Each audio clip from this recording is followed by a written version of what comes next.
Becker invites you to discover the unlimited power that resides within. He is a lecturer and author of Internal Power.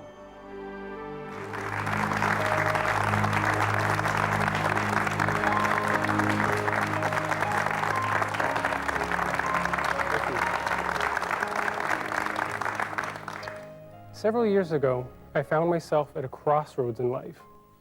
I was basically living a very nice, natural, wonderful life according to what most people would see as nice and natural and wonderful.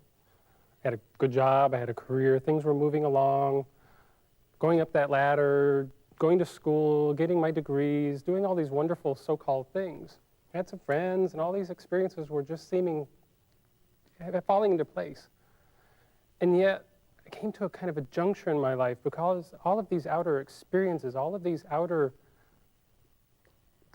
events that were happening in my life were nice, they were good, but they weren't answering an inner change that was going on in me, because what was really happening is this outer part of me was having a good time in one sense. This inner part of me, my feeling world, the person who I was inside, wasn't very happy. There was a lot of worry, there was a lot of doubt, there was a lot of fear, there were a lot of changes that were going on inside me that I didn't really have expression for, I didn't really have answers for. So I started to go inside. I decided that something had to change, something had to shift. I started to go inside into me, and I started to explore who I really was. Several years later, we're having programs like this that are basically a representation, an accumulation of some of the things that I've come to understand about me, some very practical, very common sense ideas, things that as I found out from my life, I realized I could turn around and share some of these things to other people in their life. And what we'd like to cover in this program are some of these ideas, because they are very, very practical, common sense, simple truths that anybody can take at any time and use them. The very first section that we'll cover is fundamentals of life. I would like to draw your attention back into you, back into your own self, to that internal power that dwells within you. We're no longer going to be interested about all the external power that we can wield. We're not going to be interested about the things outside of ourselves. For these few moments, we want to go and look at who we are. And how we start with that is by starting with the process of we are what we think, we are what we feel. We are our thoughts and feelings, not just all these outer events, not just all these outer activities. You know, the career is nice, the schooling is nice, the relationships are nice. If we're not happy inside, it's not happening. Because we don't have that happiness inside, we really aren't experiencing what life is really like. So what we want to go is start with some of the basic fundamentals, some of the very beginning points, some of the places where we can reclaim our power, and then by reclaiming this power, and hopefully the overall subject that we want to cover, of course, is unconditional love. As we reclaim our own personal power, we can maybe begin to focus on love, not just any kind of love, but this really kind of thing that kind of scares people at times is this unconditional love. As we explore thoughts and feelings, we're going to see how we can begin to bring love back into our life. True love, self-love, a beginning point. The very first place to start is choice. Because in fact, each and every one of us have choice in life. Each and every one of us can choose our thoughts and our feelings. We have going on in our minds at any moment lots and lots of thoughts and feelings. In fact, when we sleep at night, it doesn't turn off. We sleep, we dream. These are a bunch of thoughts going on. So the first place to find out who you really are is to turn within and find out what kinds of thoughts and feelings are you entertaining. Back before, in my previous life, before I came to this, which I never ever in my life expected to be here doing this back then. I was doing all the right things. I went through the business school. I went through all the right activities, doing the right things, going through management, what have you. Never in my life expected to be writing books, expected to be talking to people. But I did realize, though, that there was more to life than what I was experiencing. And the outer trappings weren't enough. Choice is what's brought me to this point. Thoughts and feelings were the beginning foundation. They were the very beginning point. One of the easiest ways that I'd like to demonstrate this is with the simple symbol of a chair. It's an object we use all the time. We've come accustomed to chairs. We like them. If we don't have the chair, we have to stand. If we have a chair, we have a nice, comfortable place to sit. what is this chair? Well, it's an object in one sense. And yet, what was this chair before it was a chair? As we see it here, cloth material, some wood, some stuffing, various materials. Before it was cloth and wood, it was a tree, some cotton plants, maybe some steel for some of the pins that go in it. But what was it before that? Before that chair became a chair, it was a thought in someone's mind. A thought held with a level of feeling became this chair. A thought, an image, somebody wanted to create, obviously a very nice object, to give a purpose of being able to sit down. And yet here we're using it as a symbolic reference to what's actually happening in our life. We create our reality. We actually create the things we want through our thoughts and feelings. Thought and feeling first, chair, physical reality second. Everything in our outer world and our physical reality starts with our thoughts and our feelings. The things that we have within our thoughts and feelings are driving and controlling and manifesting our outer world. So where's our biggest point of power going to come? We don't need to be nearly as concerned with these outer experiences as we are with the part of us that's creating these outer experiences through our thoughts and feelings. And, of course, because we're all beings of free will, we have the opportunity to choose. We have the opportunity to choose the very thoughts and feelings that we want. Of course, when I was back there, in that previous time, I was going through, say, in any kind of group moment, time period, maybe 50 thoughts running through my head. I was probably completely oblivious to 40 or 45 of those thoughts, and then aware of like 5, maybe 10 of those thoughts. Well, guess which part was ruling the beta part of my life? Those 40, 45 thoughts were also creating a part of the reality. Those fear thoughts, those doubt thoughts, those anger thoughts, whatever was going on. Personal criticisms, personal opinions, all that energy goes out and it creates a reality for us, just like this chair. Well, you might say, well, chair I understand, but how does that relate to my career or my relationship or to my kids or to whatever? Our experience with anything in life is through our thoughts and our feelings. Our experience through all of what we're having in the outer world is our personal experience, and it's happening from the inside out. The challenge is we have a tendency to go from the outside in. We have a tendency to believe everything we see without realizing that those things are there because of where we're at personally. All of our thoughts and feelings, all the beliefs we hold, gather up and create the outer reality. We see it through lenses, our own personal reality, through lenses of our own personal beliefs. Choice is the first point because we can start to realize that we have thoughts and feelings and we can choose them. We can take a positive thought and we can add another positive thought. Well, we can also take a not so positive thought, a negative thought, a thought of doubt or criticism or whatever, and we can lay next to it a positive thought, and they have a tendency to cancel each other out. Well, the more positive thinking we can put in place, we can begin to shift these 45 thoughts the other way around, and in this block of 50 thoughts, maybe we can be very conscious about 45 of them. Rather than being unconscious about 45 of them, guess what that will do to the type of reality you experience? Guess what that will do with the type of world you want to create? Well, that draws us all to one particular moment in life, because when you have choice, you have responsibility, intent. It's always been there. We'll cover that in a few moments. But you also have the now moment. When is the only and most important moment in life? When is the only and most important moment that you can actually live, you can actually make change, you can physically do something different? It's right now. In fact, when you think about it, this now moment, we're in this now moment. That becomes another new now moment. Oh, now we're in another new now moment.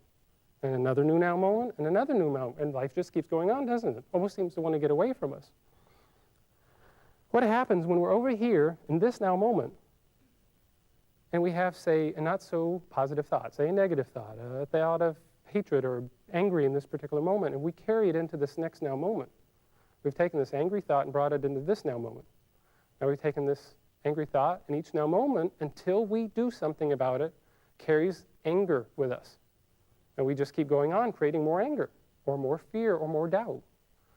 What would happen is if in this now moment, We said, aha, I'm paying attention, I'm conscious, I'm aware, I'm having an angry thought. Do I really need it? Is it really what is necessary in my life? Do I have to live this life this way?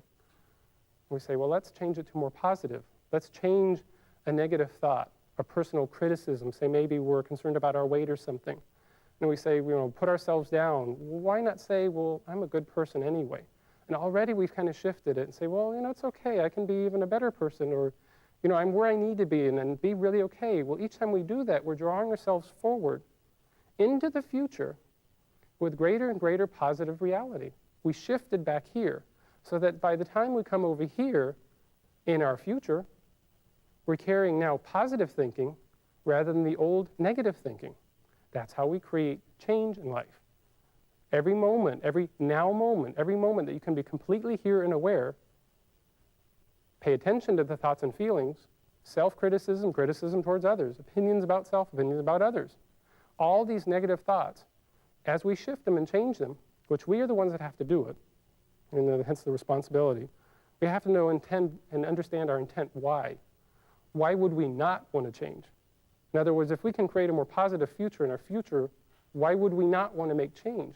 And if we're coming from a sense of love, which is our main subject here, we can begin to create a future out of love in this now moment. We can choose to pay attention to our thoughts. We can choose to change these thoughts.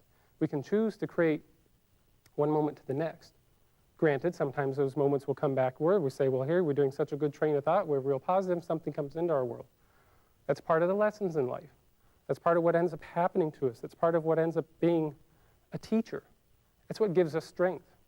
Life, in a sense, really is a series of lessons. We learn from our experiences. We learn how to use the energy of negative thinking versus positive thinking. We learn how to use the energy that we have within and how to change it, make it grow, and become more, because each of us, each and every one of us has unlimited potential.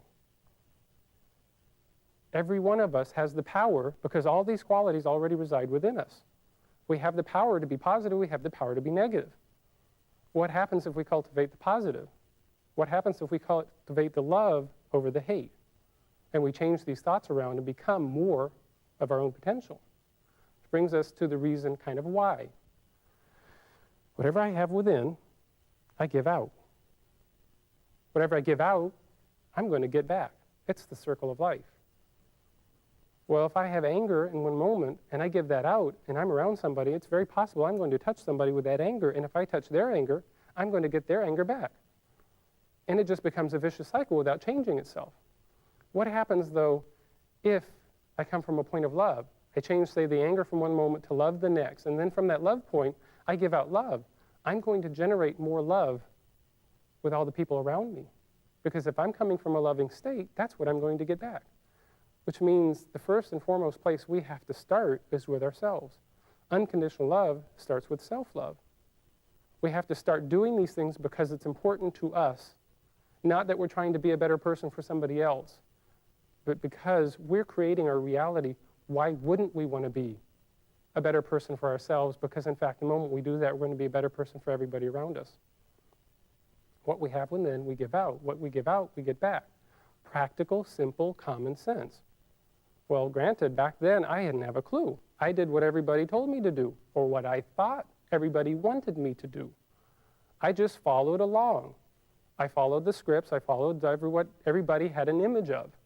And yet what I was denying was my own personal power, my own internal power. I was denying that part of me that had an opportunity to grow. And in this case, my attention was drawn to the love aspect, and I've been learning more and more about what love means and how I can become more and more of my loving self, because like all of us, we're well-versed, well-trained in how to be negative. We know it. We know it really, really well. We know what it's like to be negative. We have that experience constantly. Well, just as much as we have the negativity, and we trained ourselves by lots of little choices.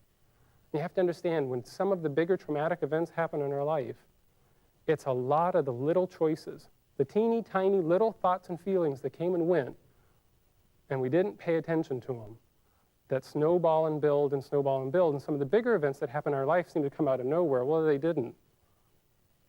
I would like to suggest that they, in fact, started from within. Thoughts and feelings create our reality, just like this physical chair. the relationships that we may be involved in, they don't just happen.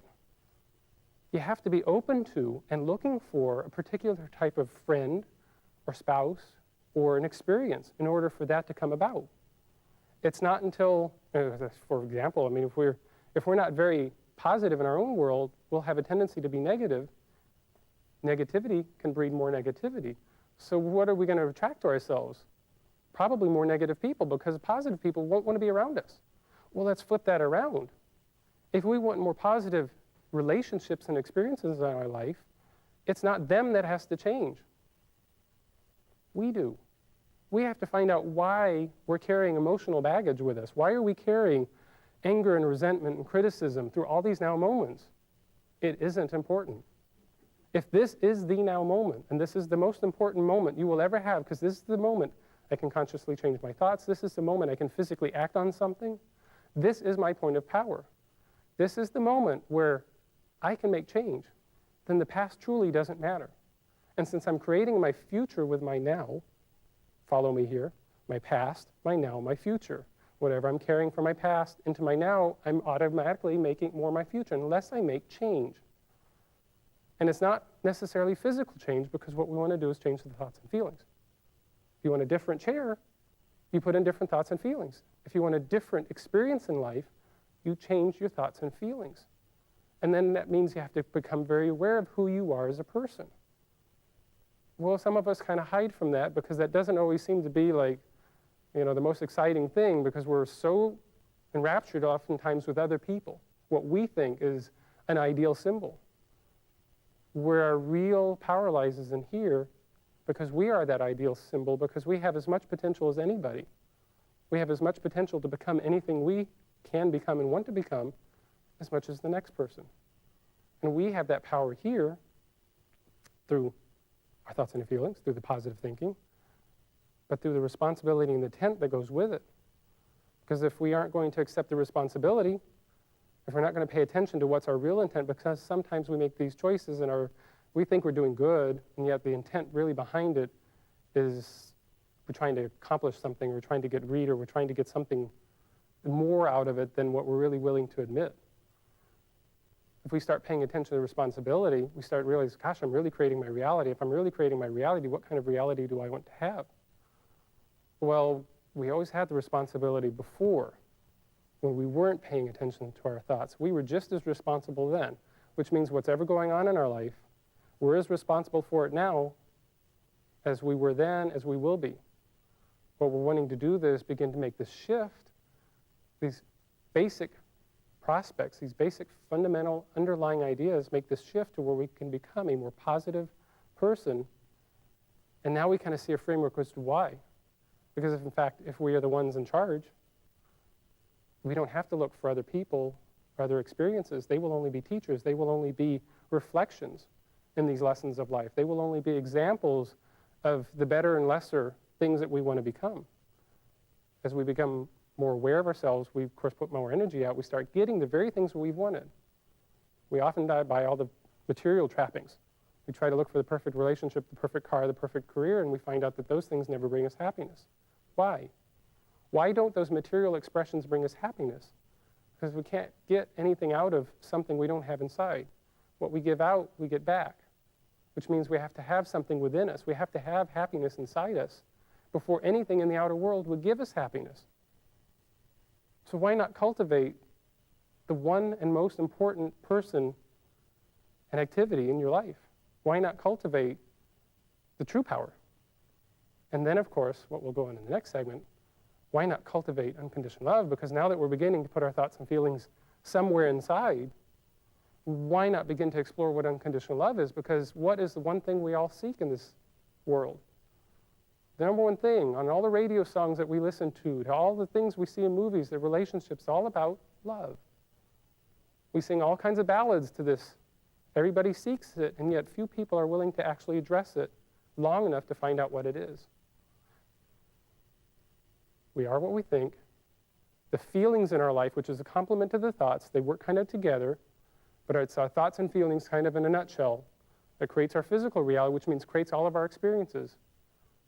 We have choice in these thoughts and feelings. In other words, we can choose higher and better, more uplifting thoughts.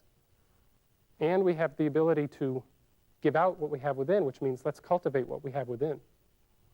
Those are the basic premises. Those are the fundamentals of life. That's the groundwork that we'll begin to lay so that we can go into the next segment of unconditional love. So in this segment, what we would like to cover is this notion of unconditional love. Because in fact, it's the one that trips us all up in the past, in the previous now moment. Unconditional love, for some reason, seems to scare people. And it's this word unconditional. You know, we get the love thing because we think we know what this love thing is. We think we know what love is in the form of sex. We think we know what love is in the form of relationships. Or what we think we love in the form of, we use it as kind of a verb. I love my car, I love my career, I love my whatever. So we've got these ideas about love, and yet we don't seem to want to explore beyond that, because in fact we can say, oh, I love you. And what we're really using is an I love you to somebody, oftentimes, is a hook. We're saying, I'm really dependent upon you. And in fact, I'm saying I love you as a way to keep you in my life, but I really have no clue what that means. So it ends up being rather shallow. So what I started to do is explore the ideas of what does love mean? What is love for me? And as I started to just unravel the notion, I said, well, love, of course, you know, I heard of it, it deals with sex, and it deals with like the relationships, and it deals with the types of experiences that I think are like loving or nice or positive or whatever. Then I started to realize, well, no, love is more than that. Love seemed to have an energy about it. Love wasn't just thought. Love was kind of like a neat kind of feeling, you know, like that first love kind of gave you that drippy little noodly leg kind of feeling. That really wasn't love either, but there was a feeling, there was some kind of expression going on that seemed to be more. Not even the thoughts could identify, none of the feelings could identify, because love in this sense is really more of an energy. It's a power. It's a very wonderful emanating power that when we use it, we have these fantastic results. When we experience love, when we actually go for the journey of love, because it is a lifelong journey, when we start to use love, we start to find out, oh, love is things like joy, peace, happiness, compassion, not sympathy. Sympathy has a tendency to, or we've been taught how to use it, right? Sympathy is a good one. We tend to use sympathy because we say, oh, whatever, we feel for the person and their plight. What we're really doing is saying, I believe in your problems, and I'm going to add to them. In other words, sympathy kind of goes, oh, woe for you, and let's go into the woe. Compassion, on the other hand, says, I recognize you as an unlimited being. I recognize that for some reason you've created this in your life as a lesson to learn, to grow, to go beyond. And I know that you can get beyond it. I know that you can become more than that. So compassion instead says, you have a power and you have the ability to become more. And so we sit there with this kind of loving energy called compassion. We become a different type of person. We start to focus on these qualities. We start to focus on the dynamics of, say, like peace, because peace isn't some static, quiet nothingness. Peace is instead very incredible energy. When we're at peace in our heart, peace is an emanating power that just permeates everything. It will silence all kinds of things around us because we're coming from a true state of peace. It's very dynamic. So love in this sense is far more. It's a series of qualities that are very uplifting. So here we're getting a little bit better understanding of what love is. And then comes this word again, unconditional. Let's break it down simply. Unconditional, without condition. Without condition is without limit. Well, now we get a bit better of an understanding.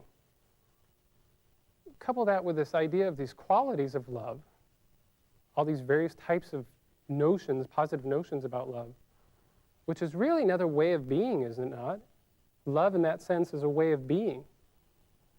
Because when we are some of these qualities, or all of these qualities, we're living life kind of differently, more aware, more conscious, more uplifted, and then sharing much more, sharing more of who we really are. Throw in this unconditional, which is without limit, and you find out that unconditional love, simply stated, simply defined, is an unlimited way of being, which very simply means if we start to live our lives in every now moment without limit, we realize that we have infinite potential, because now we're aware that all of our thoughts, all of our imagination could go to infinite possibilities, then we start to realize that unconditional love, defined as an unlimited way of being, gives us a real practical way of dealing with it. Because it means we can cultivate what it's like to be unlimited. In each now moment where we have some kind of destructive or negative type of thoughts or feelings, and we choose a more compassionate, loving, or peaceful, loving, or joyful, loving thought, we keep changing our thought patterns, and our feelings start becoming more and more loving. As we're doing this, we're making these conscious shifts. We're beginning to experience unconditional love. And it is a journey. It is a lifelong journey. I can't explain it for you, what it's going to be like in your life. I can only say, conceptually, what I've been learning from it with me. As I've been making this journey, I keep finding what it's like to be a little bit more loving, a little bit more unconditionally loving, which is meaning letting everybody, including myself, be unlimited without the opinions and the criticism, all these structures we place on people and on ourselves, because in fact, that's where we get these structures. We're giving them to ourselves, and then we go around trying to place them on everybody else because we don't like them, and we're going to get rid of them. And yet we get rid of them through the act of forgiveness. Again, a very practical notion, because forgiveness is the first and foremost part of where unconditional love hinges. Forgiveness being the, well, whatever was in that past now moment, I can let go of. Whatever was then, I can let go of. Why would we carry it forward? With forgiveness, we have the power to let go. With forgiveness, we have the power to become a new now moment. Say, well, whatever made me angry in that moment, I can let go, and now I can become more positive. It doesn't matter how I got there. What matters is who am I and who do I want to become? And as we make those shifts, we start to say, okay, I just forgive myself, and I'm going to forgive everybody else. I'm going to forgive all the thoughts and feelings that I've had. I'm going to forgive all the experiences I've encountered. I'm just going to let go. Forgiveness is how we do that. And you forgive by just saying, with feeling, I forgive it. I forgive them. I forgive myself. And then say why, because now we realize we create our thoughts, or we create a reality through our thoughts and feelings. Now we want to know, or now we know why we want to do this forgiveness. There's a practical reason. Of course, then we want to also endeavor not to recreate it again. We don't want to bring those habits back up. The true act of forgiveness is to even let go of the habits, because we want to look at who we're becoming. And who we're becoming is an unlimited and really dynamic potential. We're becoming such a wonderful opportunity. We have no idea yet just what all we can flower into, because we're just like a little tiny bud at this moment. Love is the part that unfolds that bud, which brings us to the aspects of love, which sound like their counterpart that don't fit here, which is the first one, which is fear. We want to say, what does fear got to do with love? Well, love and fear are the two driving mechanisms for a lot of us. We either live in fear or we live in what we hope to be love. And I'm about to dispel the whole notion of fear for you. What is fear? We all live it. We all have an experience of it. One way or another. Is fear real? Fear in of itself is a thought and a feeling. Because you say, when that dog is chasing after you down that sidewalk, you say, well, that's fear. What is it going to do when it gets to me? I say, well, wait a minute. Yeah, that might be at that particular moment, but what happens if we were to stop and say, oh, this is a fear thought. Is it really real? Well, number one, the dog may stop. Two, the owner may come out of the house and stop the dog, call it back. Three, if we can stop ourselves and come from love, we may be able to turn around and actually turn to that dog and just love it, and it will just be perfectly okay. We hear three additional possibilities, three additional opportunities that are more than the original one that said it was going to do the imminent whatever. Fear isn't real because there are many more possibilities. However, when we get locked in the fear ideas, we have a tendency to get locked into this notion that it's really real. And yes, I grant you that when you're having experience of fear, it can feel really real. But what is fear really? It's a notion of self-doubt. Because if we're coming from an unlimited standpoint, if we're learning to live our lives in an unlimited way, we have an opportunity to basically say, I don't need to doubt anymore.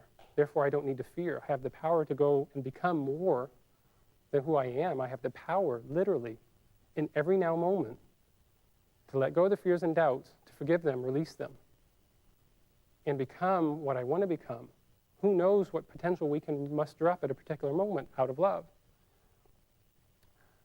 When we have judgment in our life, which is a great catalyst to a lot of the experiences, Judgment, of course, being like we like to point that finger to somebody.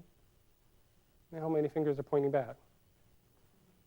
When we judge others, we get threefold more back. Judgment's nothing more than thought and feeling.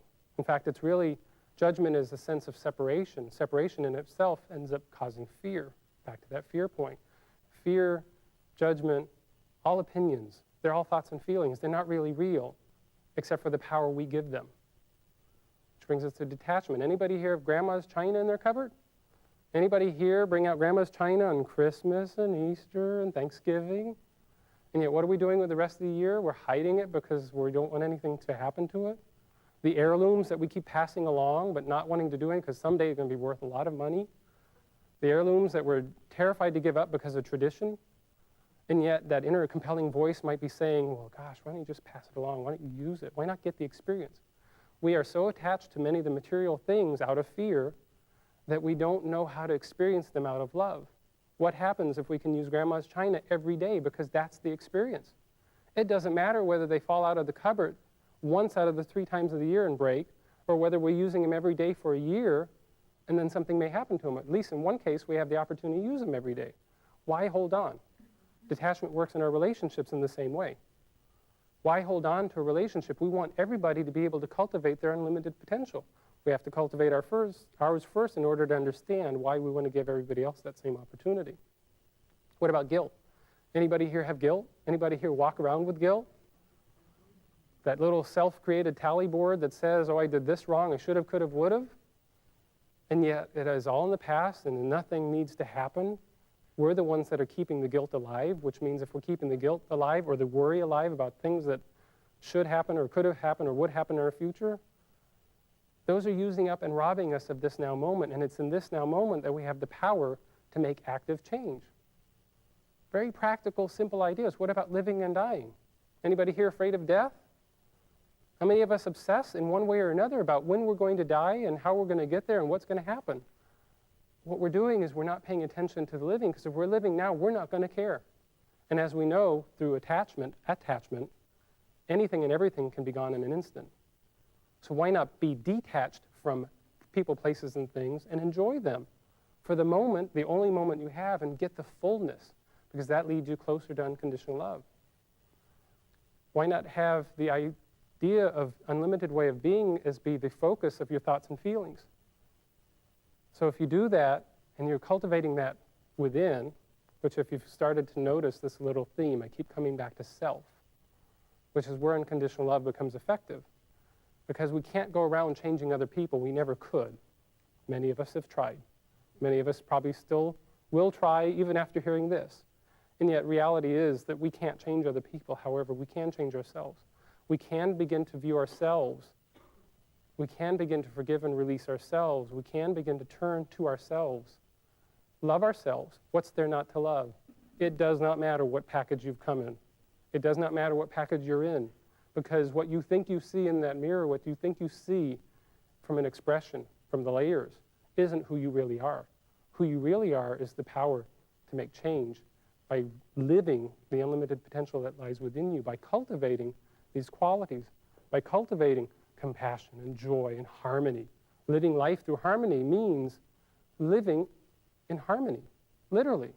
You have to learn how to make your thoughts and feelings be harmonious. They say peace begins within. Most people say, that's a nice thought. What does that mean? If we want to know what peace begins within stands for, it means we have to make our thoughts and feelings peaceful. That's all there is. Cultivate these thoughts of unconditional love. Cultivate these feelings of unconditional love, because all you're really doing is expressing yourself in an ever-growing, unlimited way of being. Live life in a limitless fashion. Live life as if this were the only moment, with responsibility and intent. Of course, we never want to go beyond that. How we can do that is to begin to bring ourselves into a process of like visualizing and meditating. We actually go into a quiet process, maybe a couple of times a day or whenever it feels good for you. You go into a safe place and you learn how to quiet down your mind. Learn how to basically bring your thoughts into a greater sense of peace. With that, we'd like to move into a little bit of an example of a meditation. First place you start with anything, a great place to put yourself is just take a deep breath. Because wherever you're in stress, whenever you're in problems, wherever you're having challenges, the best thing you can do for yourself is to take a deep breath, because that's the quickest way to relax. Because that brings you right now, right in the here and now, this now moment. So I'd ask you to just begin to relax. Take some deep breaths. Just kind of let go. Don't worry about what we've covered, what we may cover, or anything else. Just begin to let go, let your thoughts and minds become more relaxed, and then just allow your eyes to begin to gently close down.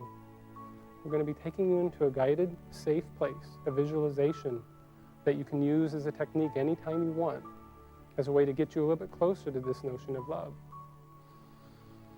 Just find yourself kind of taking deep breaths, and then as you feel comfortable, lower your eyes, and we're going to place you into a grand hallway. And in this grand hallway, fill it with what you want. See beautiful carpet before you and beautiful furniture, whatever makes you comfortable. You get to decorate it. Bring yourself into the beginning of that grand hallway and just start to slowly walk through it. And as you meander down the hallway, you begin to notice a double set of doors at the far end. This double set of doors all of a sudden start to show the word love written across in like fiery white letters, which kind of beckons you closer, brings you closer to it, and makes you want to go explore what this notion of love really is. Find yourself just coming up to these doors as they begin to open, kind of drawing you in, because they need no key, they're always there, always open. Just kind of have yourself surrounded by beautiful white light, and find yourself in the center of this space, surrounded by beautiful white light. As you're there, just begin to notice, start to see visual pictures of who you were as a child, as who you were as an adolescent, a young adult, all the people, all the places, all the experiences you encountered. Just notice them and let them go. Forgive them and let them go. Watch these images kind of become more current. Start to see the people and places and things that are in your life right now, all the people that are around you, helping you, teaching you, giving you reasons and opportunities to grow. Just see these people and love them and thank them. And as you bring yourself around, you start to see glimpses of who you can become, glimpses of all the possibilities that you're yet to going to encounter. And as you find yourself, just relax and see a grand mirror standing before you, and just stand before that mirror and see yourself as if for the first time, beyond that which you think you are, and just look into that mirror and allow yourself to feel love for self. And see if you can't say to yourself, staring there in the mirror, I love myself unconditionally. Just feel what it feels like to be able to say those words to yourself as if for the first time, and just to connect with you.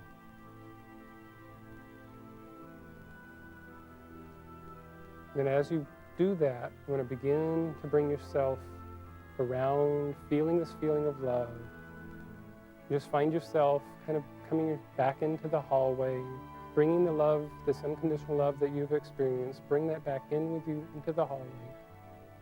Bring yourself back into the hallway, bringing that love, that brief experience of touching yourself in the mirror. And as you bring yourself back here, just find yourself with your eyes opening. So in this last section, what we'd really like to do is start to give you reasons why all this unconditional love works. We'd like to give you purpose, why all of this makes a difference. Because in fact, we all connect on some level, and we all have impact. We've always all connected, and we've always all had impact. It's just because in the past, we didn't necessarily hold ourselves in some of these more unconditional loving ways, more positive ways. Some of the impact we've had wasn't as positive. We were angry or critical or hateful or biased or prejudiced, whatever it was, self or others, our impact wasn't as strong. But now that we know that we can love, and we can love unconditionally, we can start to have a completely different type of impact. We can start to have a positive impact. We can start to change ourselves, and in that, we will automatically begin to change others around this planet. Because in fact, think of it. When we're in the grocery store, for example, any kind of store, and we're standing in line and we're seeing ourselves there and somebody else is maybe not in quite that great space, we have an opportunity. We can either add to their not great space, or we can choose to love. And if we come from a love and we just choose to maybe be silent, maybe smile, maybe radiate a little bit of joy, and say, well, that's fine, that's their world, but it doesn't have to be my world, and it is my choice because I create my reality, so why should I have to buy into theirs?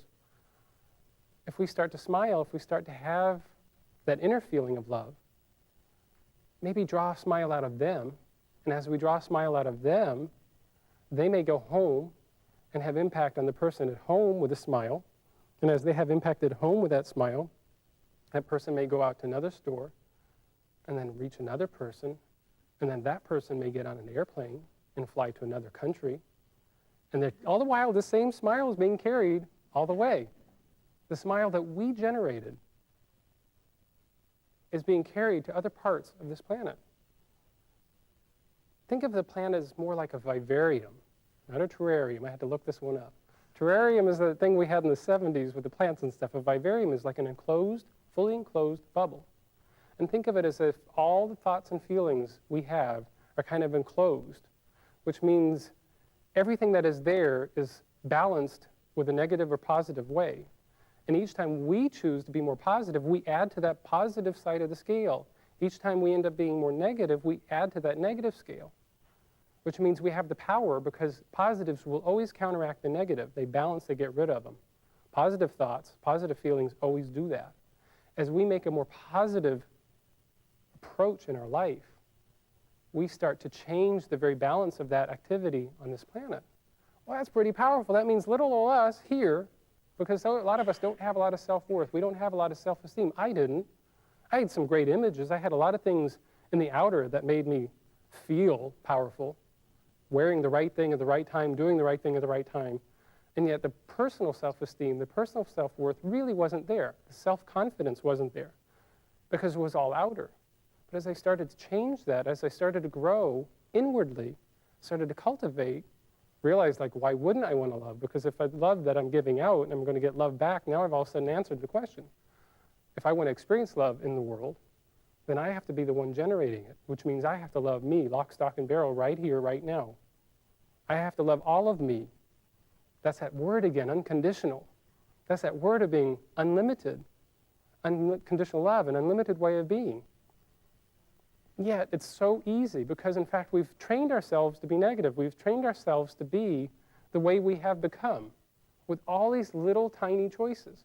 Why not shift that? Same choice process going on, but now we're going to be more conscious. We're going to pay attention to those thoughts, all those little errant thoughts we used to let go away, those self-doubts, those self-criticisms, those opinions about others. Let's capture those and say, no more. You have no more power. That was a nice thought. We're going to take it more positive. I'm not going to have an opinion about another person. I'm not going to hold these objectives, because isn't it true that a lot of times we hold opinions and perspectives about people or places or things, and in reality, they aren't quite what they make themselves out to be? Or say, for example, as we're driving down the street and with two of us in the car and I'm looking out the left, I'm seeing all the stuff that's going on the left.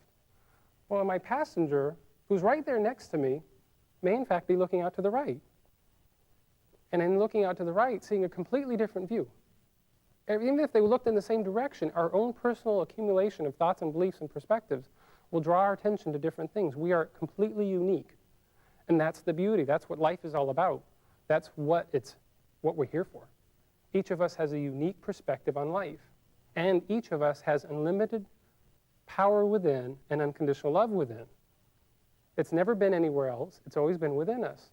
What we're looking now is to say, why not cultivate it? Why not bring it out? Why not make the world a nicer place, not out of some altruistic goal? Because that's where a lot of people, I think, get trapped too. It's not altruistic. It's not selfish to be loving, especially selfish to be loving self. It's a very selfless act.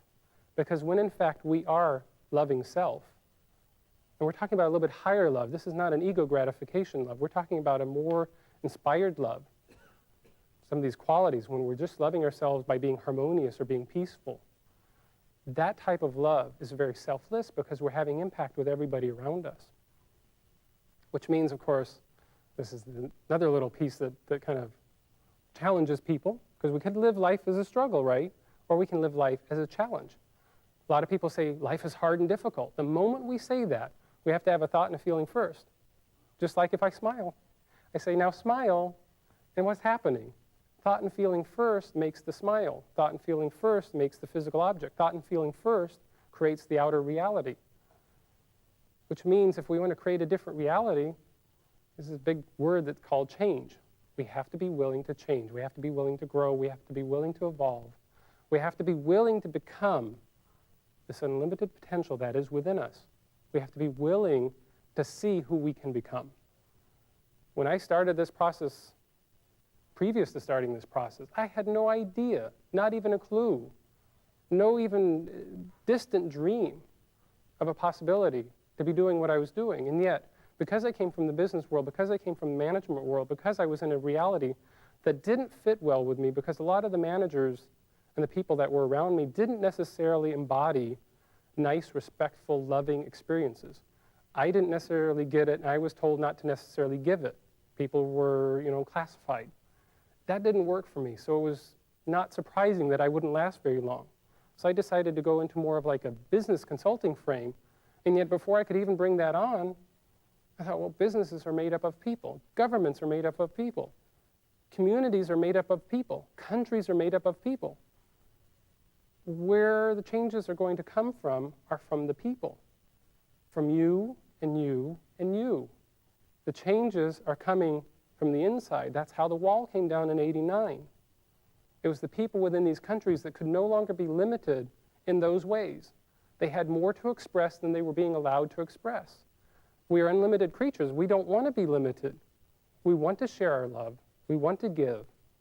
And yet we haven't fully known what that was, and this is more of a practical approach. So it doesn't matter where you've come from, what your background is, how you've got to this point. Hopefully these ideas can add to and make more of your personal experience. Because still, on this connected level, we're all human beings. It doesn't matter where we are or what package we come in this planet.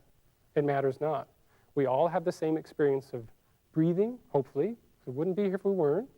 Laughing, crying, sharing, and caring. We're all connected. We need to remember that. It doesn't matter who's before us and what they seem to be. We are still connected. We are, in fact, if you would like to think of it, as unlimited beings, we're kind of angels in disguise.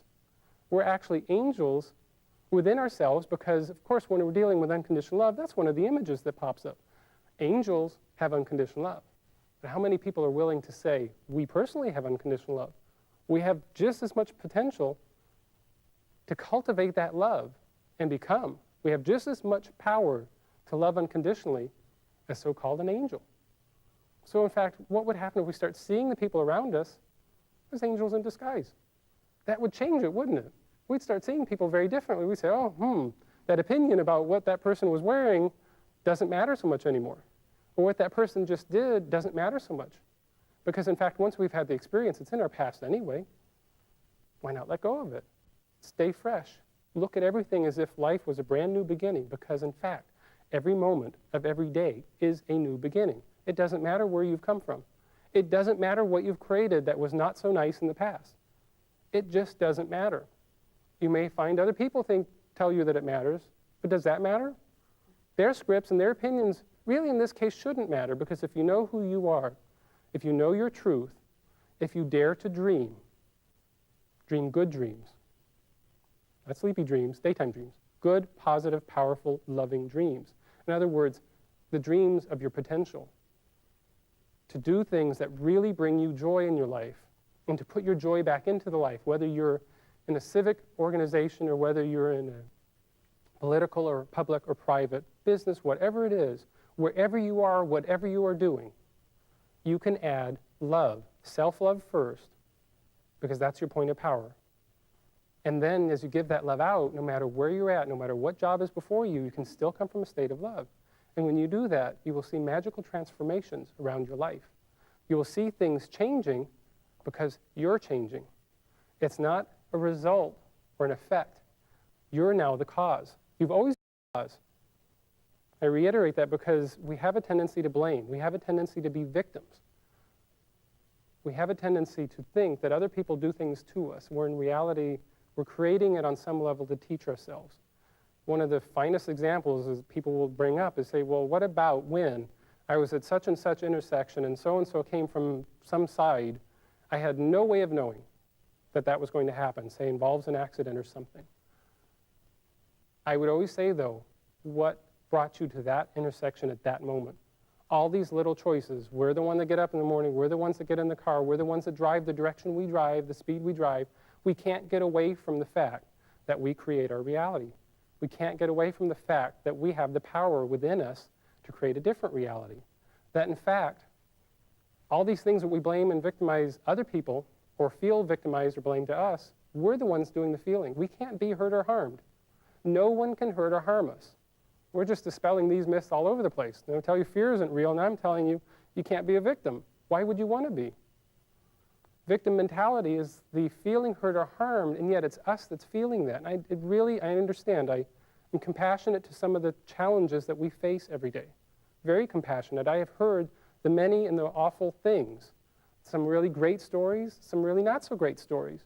Some things that would just bring tears to us because we can't imagine how somebody could go through that. And yet, no matter where a person has been, no matter what a person's gone through, they still have their internal power. They still have the power to go and become more than that. In this particular instance, I have a very near and dear person and a very near and dear relative who encountered a very traumatic disease and was told that she was going to have to pass, possibly because this was untreatable. Now, in the surface, you could just believe it. In the surface, you could just deal with it from a doctor's perspective. You go for the time period. And yet, because of it, I started going to support meetings, cancer support meetings. And in these cancer support meetings, I found that there were these groups of people who were coming to the support meetings, and as they came in, if they came with the fear and the doubt and what the doctor said, they would often be gone to the day that the doctor told them. But if they came in with that little spark of something else and said, I want to live, I want to find out what life is all about, with that, they brought themselves through an opportunity to make change. Now, when that process goes through, and of course we want to make change, we start wanting to live, we have to start looking at ourselves. We start looking at ourselves, we have to clean up some of that emotional baggage because truly there's got to be a mind-body connection in some level. We're kind of proving it through the physical, but then there's also the reality that our bodies have trillions of cells in them, which change in less than a year, which means last year's body is not this year's body, which means for a cancer patient, for example, last year's tumor is not this year's tumor. Something else is keeping it alive. What is keeping it alive is our thoughts and feelings, if we believe it to be true. If we believe one of the reasons why diets won't work is because people don't change their images. They see themselves a certain way. They feel a certain weight. They feel a certain size.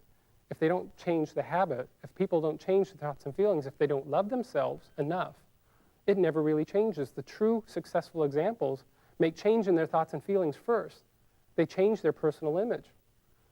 Cancer patients have that power and possibility also. They have the power and possibility to at least have a better quality of life by letting go of some of the old emotional baggage. Now, that person who went through cancer for many, many years and who in fact came to a point of dealing very diligently and very directly with some of the very traumatic events, which were awful, need not repeat them because we all have our own story, but in their own case dealt with them, forgave them and released them. That was my mother. A lot of what I've come to know was in a catalyst brought together by the experiences of all these various people who were going through traumatic events and how they could come through and change and grow and become more. And she's living quite healthy and wealthy and happy here today. Power of thought and feeling to create our reality. Well, we've been creating our reality all along. What we're doing now is shifting. We're saying, what kind of reality do we want to create? Who do we want to become? We can take a path of joy. It doesn't have to be struggle. It doesn't have to be difficult. We can choose to make our decisions through joy. Even if you've never heard that before, you have that power and potential in you. Why not choose each moment through joy? Why not honor self? Do the things that honor yourself, that nurture yourself. Do the things that take care of you. Do the things that make you feel good, not things that are destructive to you that give you temporary happiness, but the things that really bring you happiness, like a good, solid, warm soak in a bathtub, things that are very nurturing. Bring those things out. Honor yourself. It truly is a new era on this planet. It is the dawn of the heart. We're coming into a new day where the love that is in us is beginning to be expressed outside. And we, each of us, are doing it. We are the ones that are bringing about the dawn of the heart. We are the ones that are bringing about the opportunity to love, consciously and directly. Self-love, give that love out. Unconditional love truly is an unlimited way of being. And when we go for it, practice it, find out what it is for us personally, when we take that journey and truly learn how to live, we begin to bring a complete new reality. Yes, there are changes. Yes, there are obstacles. We all go through them. We're going through them anyway. Why not find a different way to go through them? Why not have the potential of some really grand results towards the end? Unconditional love is an unlimited way of being. And I thank you.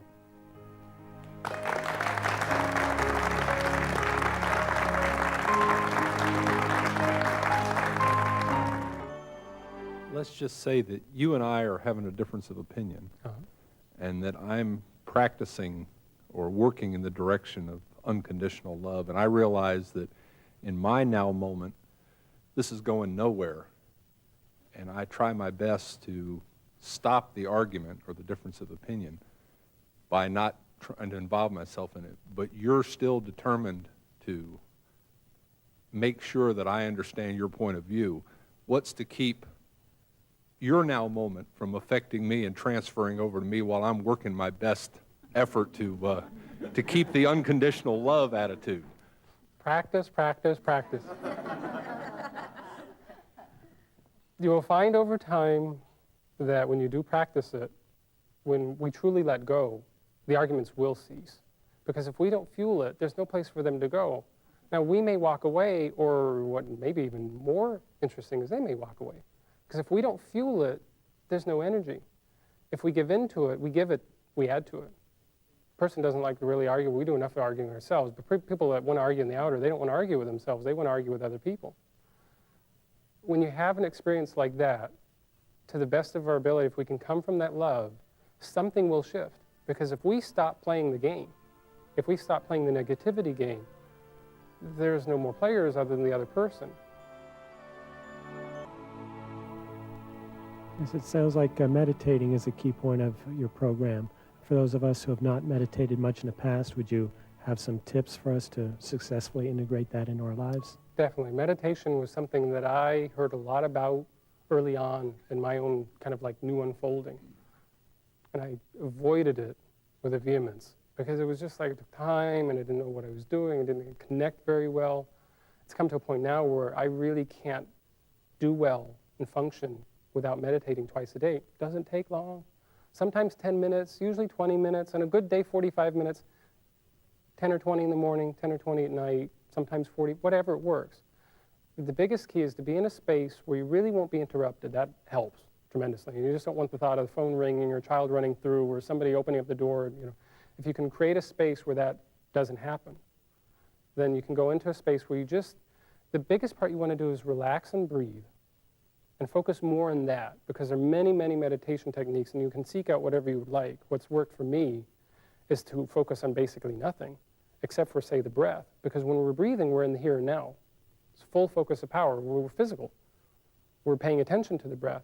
And then you can just train your inner sight. You close your eyes, of course, and you're just getting to that peaceful state. Let go of everything. All these doubts, fears, everything you think you should be doing, all the things you're trying to remember about tomorrow, what you should have done yesterday. You just keep letting those go, and you keep focusing on breathing, and you start bringing your attention into this kind of area. They call this the third eye.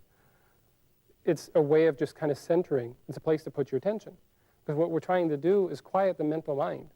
And you do that by putting it somewhere and keeping it there. And each time it wants to go away, you bring it back, and you bring it back, and you bring it back. And part of why I think I avoided it at first, because my mind wandered too much. Or I expected some phenomenal results, which never really materialized. All the while I kept thinking something was supposed to be happening. True meditation is doing nothing. True meditation is completely letting go and not having any thoughts. What a break. What a relief. It was very enjoyable to listen to Harold today. With all the things that we already know all the times, it's a pleasure sometimes just to be reminded of the things that we already know and to put it back into perspective, because we oftentimes forget with all of the crises going around in our lives all at the same time. So it was a real pleasure to be able to listen today and to reflect on a lot of what on much of what he was saying, to put the love back in our lives that we really should be focusing on instead. It was great and very satisfying. It was totally validating of all my thoughts and all the things that I've been learning. And it was just made real simple, very clear, very succinct. He was very, very motivational, and I thank him for his comments. If I understand him correctly, what he's saying really is that there's nothing in life that we can't change, including death, and that's a mind-boggling thought.